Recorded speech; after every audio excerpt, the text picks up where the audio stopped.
오늘 말씀 제목 따라 합시다. 기도의 무릎으로 약속의 하나님을 붙듭시다. 성경에는 이 기도에 관련된 많은 명령과 또 약속의 말씀들이 나와 있습니다. 그러나 우리에게 정말 구체적으로 이렇게 와닿는 말씀으로 첫 번째 꼽히는 구절이 바로 오늘 본문 말씀이라고 생각됩니다. 예수님은 이 땅에 계실 때 기도에 대해서 아주 많이 강조하셨습니다. 뿐만 아니라 아무리 바쁘고 피곤하셔도 예수님 본인이 하루를 시작하시기 전에 새벽 미명에 한적한 곳에 가셔서 먼저 기도하시고 하루를 시작하신 것을 보게 됩니다. 그리고 저녁에 일과가 끝나면 누가복음 22장 33절의 말씀처럼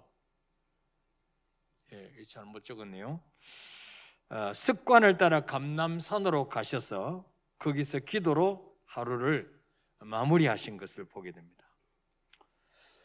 우리 생각에 예수님 정도 되면 기도 안 하셔도 될 것 같지 않습니까?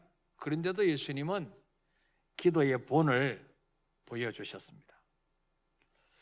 기도의 능력을 모르는 많은 사람들은 이렇게 생각합니다. 내가 열심히 노력하고 양심껏 살면 되지 꼭 기도해야 되느냐? 이거 무슨 미신이 아니냐?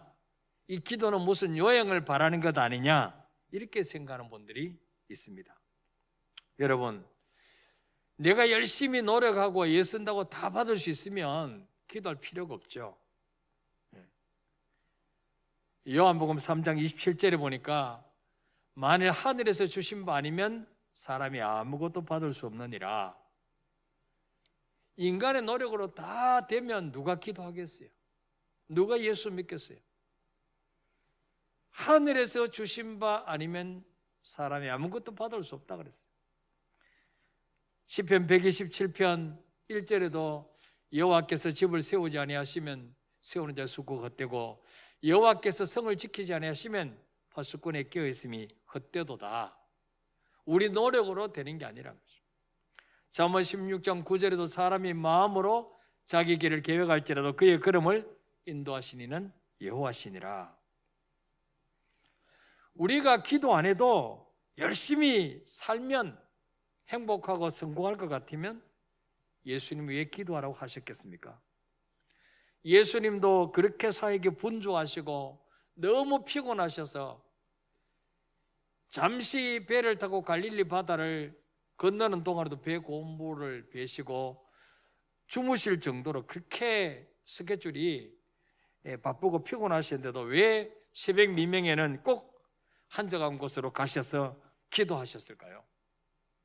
모든 만물의 주인은 하나님이시고 그분의 허락 없이는 아무것도 받을 수가 없기 때문입니다. 사도행전 17장 24절 25절에 볼까요? 시작. 우주와 그 가운데 있는 만물을 지으신 하나님께서는 천지의 주제시니 손으로 지은 전에 계시지 아니하시고 또 무엇이 부족한 것처럼 사람의 손으로 섬김을 받으시는 것이 아니니 이는 만민에게 생명과 호흡과 만물을 친히 주시는 이심이라. 아멘. 자, 24절에 보니까 우리 하나님은 어떤 분입니까? 만물을 지으신 분이다. 천지의 주인이시다. 하늘과 땅의 주인입니다. 우리가 주인의 허락 없이 받을 수 있는 건 아무것도 없어요. 그래서 25절에 보니까 우리가 믿는 하나님 어떤 분이냐? 만민에게 생명과 호흡과 만물을 모든 물건, 모든 물건, 물질을 친히 주시는 이심이라.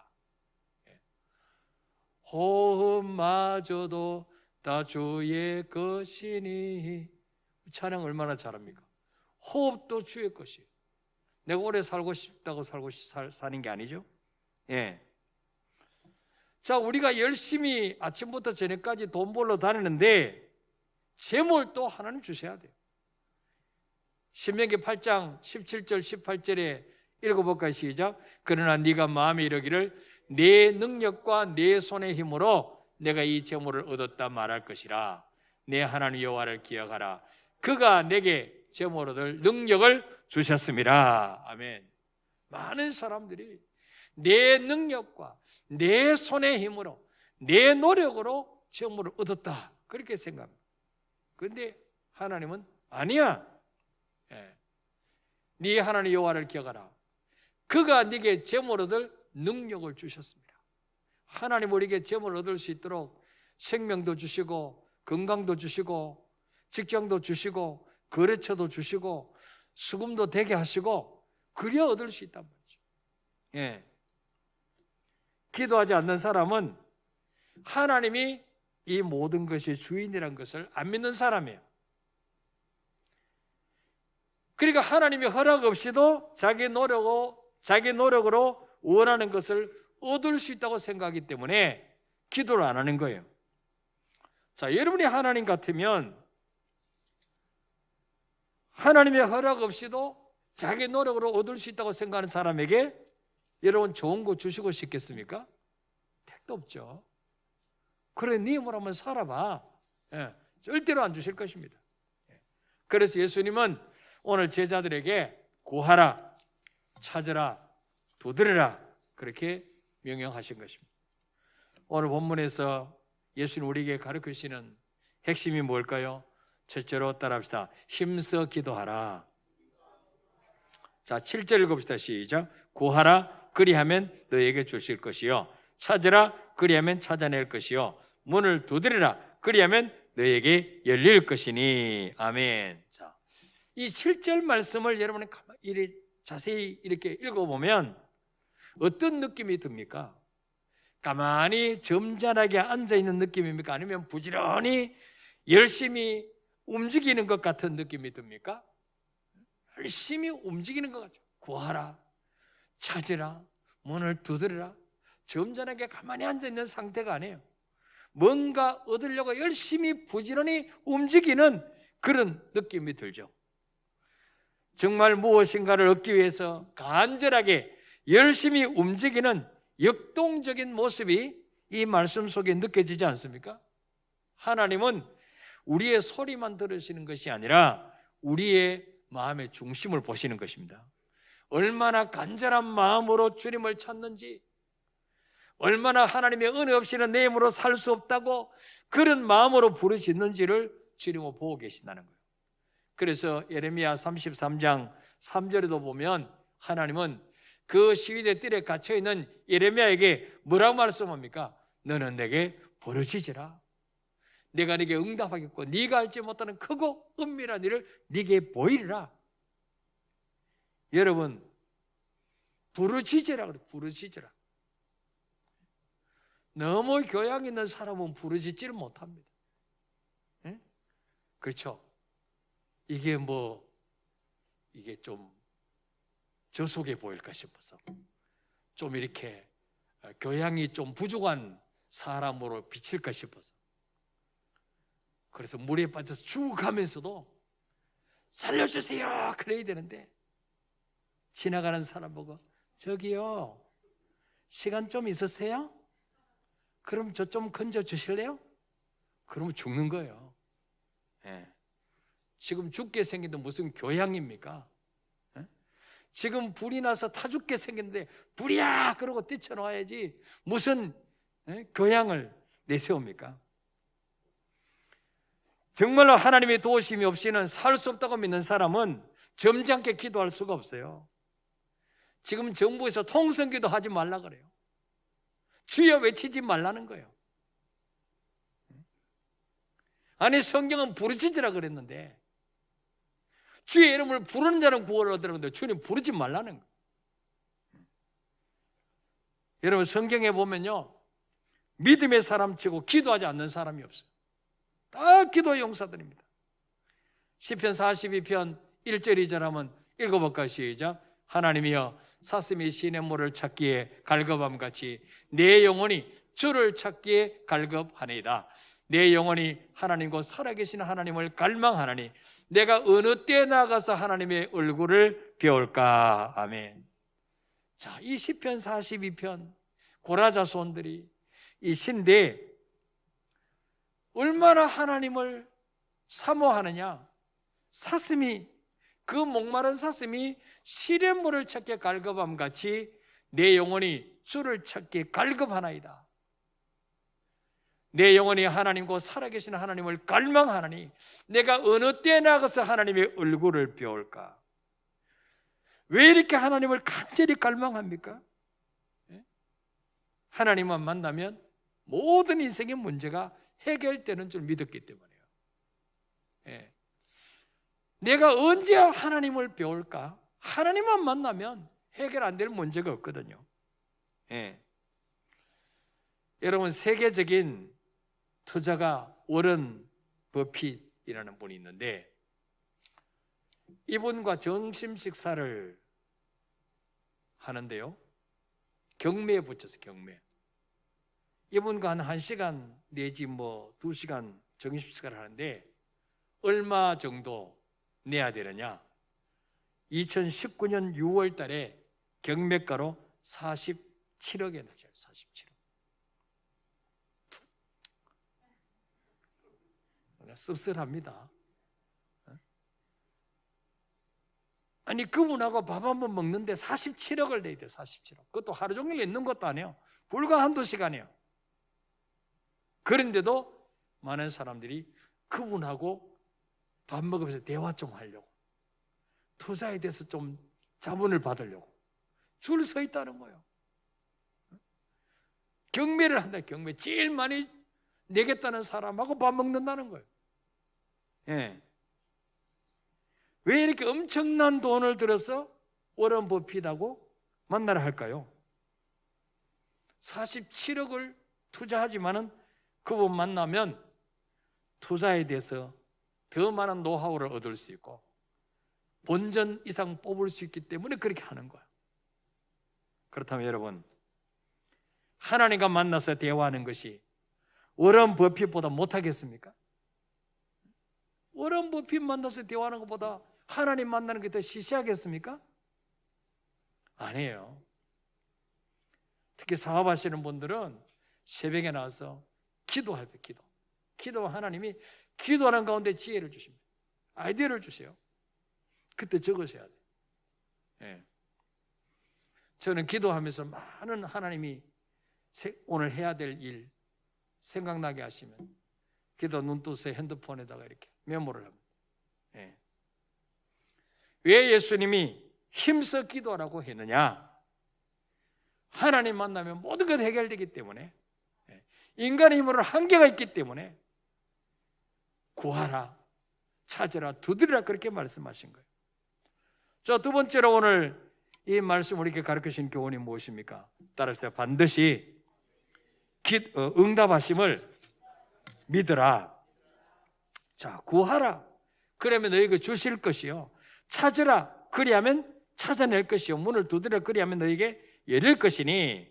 그래서 8절에 보니까 구하는 이마다 받을 것이요. 찾는 이는 찾아낼 것이요. 두드리는 이에게는 열릴 것이니라. 여기에 구하는 이마다 받을 것이요. 이 말은 뭐예요? 우리가 기도하면 하나님은 반드시 주신다는 거예요. 믿습니까, 여러분? 이걸 믿으라는 거예요. 왜? 예수님이 약속하셨기 때문에. 예수님이 약속하셨기 때문에. 물론 하나님은 우리 종이 아니에요. 우리가 이거 해달란다고 해주시고 저거 해달라고 저거 주시고 그런 분은 아니에요. 하나님 우리보다 훨씬 지혜가 넓으신 분이에요. 우리는 현재만 보지만 하나님은 우리의 과거와 우리 미래를 다 보고 계십니다. 그러므로 어떤 모양으로 응답될지는 일단 우리가 모르지만, 그러나 분명한 것은 반드시 하나님은 예수 이름으로 기도할 때 우리 기도를 들으시고 응답하신다는 사실입니다. 이걸 우리가 믿으셔야 돼요. 구하는 이마다 받을 것이요. 그건 뭐예요? 구하지 않는 자는 못 받을 것이요. 구하지 않는 자는 못 받는 거예요. 저 전에 한번 설교 시간에 이야기했죠. 천국 갔더니 창고에 정말 그 선물 포장된 그 아름다운 그 선물 상자로 가득 차 있는데 하나님 우리에게 주시려고 다 준비해 놓은 것인데 구하지 않았어. 받지 못하고 천국 창고에 방치되어 있는 선물이 너무 많다는 거예요. 예. 요한복음 16장 24절에도 주님이 말씀합니다. 지금까지 너희가 내 이름으로 아무것도 구하지 않았으나 구하라. 그리하면 받으리니 너희 기쁨이 충만하리라. 이제부터라도 한번 기도해봐라. 그러면 받으리니 그러면 너희 기쁨이 충만하리라. 여러분, 기도 응답 받는 기쁨이요, 이거 뭐 세상 기쁨과는 비교가 안 되죠. 하나님이 내 기도를 들으셨다. 대통령이 내 문제 해결해줘도 여러분 여기저기 자랑하며 다닐 텐데 하나님이 내 문제 해결하셨다. 얼마나 기쁩니까? 이 기쁨을 맛보라고 주는 기도라고 하시는 거예요. 요한복음 14장 13절에도 너희가 내 이름으로 무엇을 구하든지 내가 행하리니 이는 아버지로 하여금 아들로 말미암아 영광을 받으시게 하려 함이라. 왜 우리가 기도하면 반드시 응답하시느냐? 아버지가 영광을 받으시려고. 우리가 기도 응답 받으면 너무 기뻐서 간증하잖아요. 하나님 영광 돌리잖아요. 하나님 감사합니다. 찬양하잖아요. 그래서 하나님은 우리를 만드신 목적이 뭐예요? 영광 받으시려고. 우리를 통해서 영광 받으시려고 만드셨는데 우리가 기도할 때 응답해 주시면 바로 그것은 뭡니까? 아들로 말미암아 아버지가 영광을 받으시기 때문에. 그래서 예수 이름으로 무엇이니 구하면 들어주겠다 약속해 주셨어요. 자, 마지막으로 오늘 이 말씀을 주신 뜻이 무엇입니까? 따라합시다. 더 좋은 것으로 응답하심을 믿으라. 우리가 기도하는데 하나님의 응답이 우리의 기대와 다를 수 있다는 거죠. 하나님 우리가 기도한 대로 응답하실 때가 제일 많습니다. 그러나 더 좋은 것으로 더디게 바꿔주시기도 합니다. 9절에 보니까 너희 중에 누가 아들이 떡을 달라는데 돌을 주며 생선을 달라는데 뱀을 줄 사람이 있겠느냐? 아들이 떡을 달라는데 돌을 주는 것은 뭐예요? 더 나쁜 거 주는 거죠. 생선을 달라고 하는데 뱀을 주는 거 더 나쁜 거 주는 거죠. 정상적인 부모 같으면 이럴 수가 없는 거죠. 11절에 너희가 악한 자라도 좋은 것으로 자식에게 줄 줄 알거든. 하물며 하늘에 계신 너희 아버지께서 구하는 자에게 좋은 것으로 주시지 않겠느냐? 아무리 악한 자라도 부모는 자식에게 좋은 것 주고 싶어요. 좋은 것 사주고 싶어요. 부모는 좋은 것 못 입어도 자식에겐 좋은 거 사주고 싶어요. 어떤 부모가 내 자식이 어디 가서 기죽어서 다니는 거 보고 싶은 부모가 누가 있겠어요? 다 좋은 거 사주고 싶죠. 하물며 하늘에 계신 너희 아버지께서 구하는 자에게 좋은 것으로 주시지 않겠느냐? 왜 하나님 우리에게 더 좋은 것 주시느냐? 그분은 우리 아버지시기 때문에. 아버지이기 때문에. 여러분, 이 장사하는 사람, 이 거래하는 사람은요, 절대로 10,000원을 주면 10,000원짜리 주지 50,000원짜리 안 줘요. 더 좋은 것 안 줘요. 꼭 가격에 맞는 거 주죠. 근데 우리 하나님은 더 좋은 거 주신다. 아버지니까. 아버지니까. 하나님은요, 우리가 기도할 때 귀찮아하시는 게 아니고 오히려 기뻐하시는 거예요. 네가 나를 이렇게 믿어주니 고맙구나. 내가 이것도 할 수 있는 줄 네가 믿느냐? 네 힘으로 살 수 없는 줄 믿고 나를 의지해 주니 고맙구나. 그래서 하나님은 오히려 구하는 자에게 더 좋은 거 주신다 그랬어요. 그래서 여러분, 나 같은 사람 기도도 들어주실까? 이 문제도 해결해 주실까? 이런 기도응답 확신이 없는 분들은 로마서 8장 32절 말씀 읽어봅시다. 시작. 자기 아들을 아끼지 아니하시고 우리 모든 사람을 위하여 내어주시니가 어찌 그 아들과 함께 모든 것을 우리에게 주시지 아니하겠느냐. 아멘. 여러분, 하나님은 독생자 외아들 예수 그리스도의 목숨을 여러분을 위해서 아끼지 않고 내어주신 줄 믿습니까, 여러분? 그렇다면 아들보다 더 귀한 게 어디 있겠어요? 응? 우리 정규 집사님 가정에 애가 4명인데 그 중에 아들은 유일하게 하성이. 하성이보다 더 귀한 거 있어요, 그 집에? 응? 없어요. 아들보다 귀한 거 없어요. 근데 하나님 우리에게 외아들 예수 그리스도 목숨까지 주셨어요. 근데 아들도 주신 분이 뭘 아끼겠냐 너에게? 응? 아들과 함께 모든 것을 주시지 않겠느냐? 항상 우리는 이 말씀을 기억하면서 우리가 믿는 하나님은 좋으신 하나님이다. 그래서 뭐예요? 열심히 구하시기를 바랍니다. 구하고 난 후에는 뭡니까? 주님이 누구를 통해서 어떻게 응답하실까 찾아보시기 바랍니다. 기도하고 가만히 있지 말고 그 다음 뭐예요? 혹시 하나님은 이쪽을 통해서 일하실까? 이쪽을 통해서 주실까? 여기저기 두드려 보시기를 바랍니다. 네. 그럼 우리 하나님은 반드시 응답하시되 가장 좋은 것으로 응답하신다는 사실을 믿으시기를 바랍니다. 자, 우리 좋으신 하나님 한번 찬양하고 기도하겠습니다.